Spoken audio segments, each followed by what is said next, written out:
Yani iş durgundur. İş yok, inan ki siftahsız kapatıyoruz. Yani sabah geliyorum, bak üstümü görüyorsun. İmalacı bir adamım, halime bak. Oturuyorum. Zararı kim çekiyor? Biz çekiyoruz yani. Burada ölen kimdir? Yine ölen bizim insanımızdır. Yaşayan yine bizim insanımızdır. Olan yine bize oluyor. Yani olan bu mesela millete olur. Yani bu insanlara olur. Yazıktır artık ya. Elinizi vicdanınıza koyun ya artık. Güzel memleketi biz ne hale getirdik ya. Yani bu memleket bunlar hak edecek bir memleket değil yani ya. İnan ki o kadar dışarı gezdim. İstanbul gezdim, İzmir gezdim. Yani bu memleket bir memleket görmedim yani ya. Yani başkalarının oyunlarına gelmeyelim. Allah için birbirimizi sevelim. Yani sevmekten başka çaremiz yok. Biz insanız ya. Yani insan olduğumuz için birbirimizi sevelim. Birbirimize kıymet verelim. Görüşümüz ne olursa olsun. Bu memleket hepimize yeter. Ölüp gideceğiz. Kimseye kalmayacak. Yani kimseye kalmaz bu dünya. Hani şimdi bir sözü var. Mevlana Hazretleri'nin bir sözü var. Diyor niceleri geldiler neler istediler. Sonra bu dünyayı bırakıp gittiler. Sen hiç ölmeyeceksin gibi öyle değil mi? İnan o gidenler hep senin gibidiler. Yani budur dünya. Değmez yani bu dünya için kavgaya, birbirimizi bitirmeye. Bak oturuyoruz ya bak. Şu an çoluk çocuk ekmek bizden bekliyor. Kimin umurundadır yani? Yani kim şu an bize yanıyor yani? Kimin umurundadır? Başkalarının oyununa alet oluyoruz. Başkalarının oyununa geliyoruz. Yazıktır ya. Yıllardır biz beraber yaşadık ya. Bundan sonra niye yaşamıyoruz ki? Neyin derdini yapıyoruz biz? Yazıktır yani bence. Yani bu yaşanan olaylardan dolayı biz gerçekten çok sıkıntı yaşıyoruz. Yani ev satma konusuna gelince de şimdi adam iş yapmayınca ne yapsın adam? Dışarıya gidecek. Mecbur gidecek yani. Yani başka çaresi yok ki iş olmayınca adam kira veremeyecek, evi satacak, çıkacak. Valla belki adam çadıra da girer yani. Ya adam ne yapsın?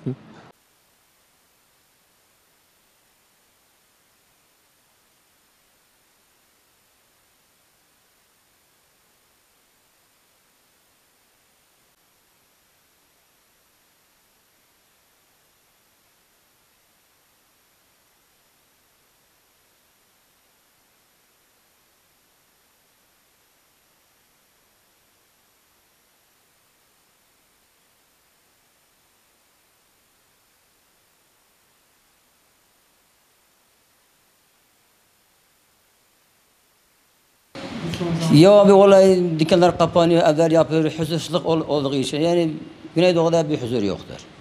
Yani biz ne yapalım ortada kalmış. Şimdi biz kimse bizi kabul edecek yani.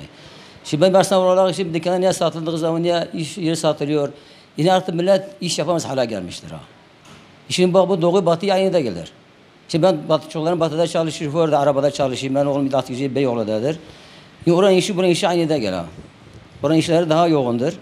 Burada Güneydoğu, burada işler kırıktır yani. Kimse çalışmıyor yani, iş etmiyorlar yani burada. Ben bu 2 ay kirasını veremedim hacıda. Ben ona para istedim, bana gönderdiler. Ben bunun kirasını verdim. Yani işler çok kırıktır. Ondan millet artık bıkmış yani. Bir işi açamıyorsan, ha. Bir iş açtığı zaman korkuyor. Acaba bu para gider, gelir mi, gelmez mi, ne olur, ne olmaz hiç bilmiyor. Yani yatırım yapamıyor bir kimse. Kim olursa olsun. Yani Güneydoğu Batı gibi değildir. Biz burada aslında olamaz. Biz bazı adam burada satıyor, bakıyor iş yok, şey yok, bunu taran şey oluyor, karabalık oluyor, kavga çıkıyor. Adam diyor ben buradan gidiyorum. Yani mesele bundan kaynıyor. Şimdi burada güzel bir yatırım bir şey olsaydı niye burada terk etsinler ki? Şu anda ben 5-6 tane çocuğum var. 3 tanesi burada evlidir. 4 tane bekar İstanbul'dalar. İş olmadığı için ben oraya göndermişim. Şimdi orada çalışayım, kira veririm, çalışırlar orada. Ya buradan mahrumdular yani. Şimdi burada iş olsaydı, bir şey olsaydı benim çocuklarım ne iş var Batı'da çalışsınlar ki? Kendi burada çalışsınlar. Yani burada günde belki fındık zaman var ya belki bunda kaç bin kişi adam buraya gidiyor fındıklara çalışır orada. Fındıklara gittiği zaman o da bizi ben kendim gittim buraya geldim. Bizi yani oranın maaşı 40 milyon bizimkiler 30 milyondur. Niye ki biz o kadar gidiyor? Yol parası bize her şey bize aittir. Gitme gelmek de bize zarardayız hani. Yani burada da o kadar iş olsa öyle kimse gitmez Batı. Neden? Burada evi burada, belki akrabası her şey burada. Yani bizim o toprağı var ya Güney Diyarbakır. Çok iyi bir toprak. 480 kişi burada sahaba şehit burada vardır. Yani burada kim mesela burada doyar ha. Burada bir aşık yok memlekette. Ben Batı'ya gittim orada bir ay kaldım. Vallahi biz poşetle evimizde bir şey götüremiyorduk. Neden? Ya 1-2 kilo alıyorduk. Ama burası her şey buradan geliyor. Bütün her şey doğuda payda oluyor geliyor yani. Onun için burası berekettir ama ne öyle ki burayı yani bozdular. Olması için iyi bir şey yapmak lazım. Hepimiz bu vatanı çocuk bizi yani. Yani ben Zazayım Dicle'liyim. Benim dedem 120 sene yaşadı. Bak ben dedemi gördüm. Ben yaşım 70'e yaklaşmıştır. Benim dedem diye ben kendim o zaman Çanakkale Savaşı'nda diye ben kendim 3,5 aya gidip geliyorduk. Ben dedem bana anlattıydı. Bak hesap et. Çanakkale Savaşı'nda ben 3,5 ay gidip geliyordu ya oraya. Ben dedem 120 sene yaşadı. Ne oldu ki şimdi böyle oldu yani? Yani bu kadar. Benden bu kadar. Buraya doğuya yatırmak lazım. Buraya yatırım yapmak lazımdır. Buraya yatırım olursa hiçbir şey kalmaz. Buraya yatırım olursa hiçbir şey kalmaz. Hiçbir şey olmaz. Şimdi ben 4 tane çocuğum bana İstanbul'da çalışıyorlar. Aldığı maaş yarısı kiraya verirler, oraya buraya verirler. Mecbur. Burada iş sahası yok, bir şey yok. Sonuçta beraber ya, beraberdik. Bu bayrak bizim bayrak, hepimizinkidir. Tek bir kişi değil ki, şahsi mali değil ki. Dedem de gitti, dedemin dedesi gitti gelmedi. Gitsin baksana, Çanakkale'ye girip baksana kim orada var, kim yoktur hala. Yani ben dediğim var ya, bu iş hep dışarıdan bizi kullandırıyorlar. Ben bunu biliyorum. Hep Amerika olsun, kim olursa bizi, yani bunu bize kullandırıyorlar. Ben diyor ki insan kardeş gibi yaşasın, hiç kimse bunu kanamaz. Ben bunu söylüyorum yani. İş hası burada olursa eski işine karına bakar. Ne hırsızlık olur, ne katliam olur, ne intihar olur, hiçbir şey olmaz. Her şey iş şartı zaman iş olsa kimse hırsız olmaz. Kimse buradan gitmez bir yere.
Bugüne kadar bu halkın bu şekilde zor durumda bırakılması ve halkın sessiz bırakılması gerçekten endişe vericidir. Yani halk bugün kendi sesini duyuramıyor. Bugün halkın temsilcisi diye, burada Güneydoğu halkının temsilcisi diye kendini tabir eden kesim maalesef bugün Güneydoğu halkının temsilcisi değildir. Yani halk bunların arkasına sığmıyor ve bunları tek başına bırakmıştır. Nitekim esnaf olsun, bütün ticaretle uğraşan arkadaşlar olsun bu konuda kesinlikle şikayetçidir. Yani esnaf 2 günde bir kepenk kapatmak zorunda kalıyor. Esnaf burada kendi evinin kendi çarkını çevirmekle uğraşıyor. Ve bunu yerine dahi getiremiyor. Her gün kimi zaman cebimizden dükkanı kapatıp eve gidiyoruz. Bu yüzden de zaten baktık hani iş olmuyor. Kendimiz dahi kendi çarkımızı çeviremiyoruz. En azından dedik hani maksat kendi can güvenliğimizi sağlayalım artık. Yani bugün dükkanımızı terk edip gitmemizin başka hiçbir sebebi yok. Kim bulunduğu yeri terk edip gitmek ister ki? Yani ben bugüne kadar burada yaklaşık 5 yıldır ticaretle uğraşıyorum. Kendi ekmeğimi kazanıyordum. Yani siz ister misiniz kendi dükkanınızı kapatıp gitmeyi? Gitmek istemezsiniz ama mecbur bırakıldığınız zaman gitmek zorunda kalıyorsunuz. Yani bugün ben burada eğer 15-20 milyon günlük karımı kazanamıyorsam bırakıp gideceğim yani. Niye? Çünkü can güvenliğim yok. Yani yarın öbür gün ben burada bakıyorum ki hani ticaret zaten bitti. O halde durmamın bir manası da yok. En iyisi buralardan çekip gitmektir yani. Bundan daha iyi bir yol şu an Diyarbakır'daki halk için daha iyi bir yol şu an görünmüyor. Bugüne kadar böyle değildi ama bu son yaşanan olaylar maalesef bunu doruk noktaya getirdi. Fakat maalesef buranın kendi yerel yönetimi halkı tek başına bırakmaya çalışıyor.